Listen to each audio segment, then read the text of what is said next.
नमस्कार शेतकरी मित्रांनो, सध्या आपण शैलेश नर्सरी मलकापूर या ठिकाणी कोल्हापूर जिल्ह्यातील शहड तालुक्यात 35 एकरात नर्सरी आपली बघू शकतोय। आता ही आपली टिश्यू कल्चर बांबूची रोपं आहेत। आता टिश्यू कल्चर बांबू म्हटलं तर 10 बाय 5 वर लागवड असत्या। एकरी 950 ते 1000 रोपं बसतात। पहिल्या 3 वर्षानंतर पहिली तोडणी येते। त्यानंतर आपण एकाड 1 वर्ष 2 वर्ष आड किंवा एकदम 3-3 वर्षांना सुद्धा तोडणी करू शकतोय। तिसऱ्या वर्षानंतर लागवडीपासून 3-3.5 वर्षानंतर आपल्याला एका बेटातून 35 ते 40 बांबू मिळतात।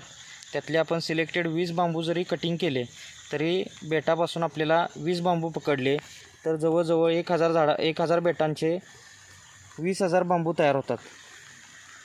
20,000 बांबू ज्यावेळेस मिळतात त्यावेळेस आपल्याला रेट आहे तो मिनिमम 40 ते 50 रुपये मिळत असतो। 60-70 रुपयेसुद्धा दर मिळतो आहे।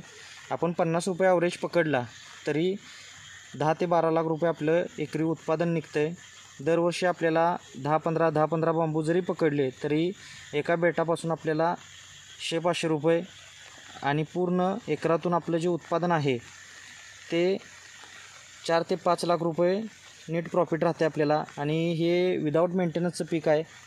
याला जास्त खत पाणी छाटणी फवारणीची काही आवश्यकता नाही। एकदा लावलं जगलं की हे 70 ते 80 वर्षाची लाईफ असते। टिश्यू कल्चर रोपं असल्यामुळे वाढ फास्ट होते, काटे नसतात, एक सरळ वाढ, पेरामधील गॅप जो मोठा असतो आहे। आता ह्या बांबूचा उपयोग म्हटलं तर बऱ्याच गोष्टीसाठी केला जातो। मेन उपयोग आहे शेती व्यवसायासाठी। आता शेतीसाठी याचा वापर केला जातो। टोमॅटो बांधणी किंवा इतर काय बांधणी असेल त्यासाठी हा वापर केला जातो। आता याची लागवड बऱ्याच ठिकाणी आपली झालेली आहे। कोकणामध्ये लागवडी असतील किंवा मराठवाडा विदर्भ या भागातसुद्धा आपल्या लागवडी झालेल्या आहेत, बघू शकतोय।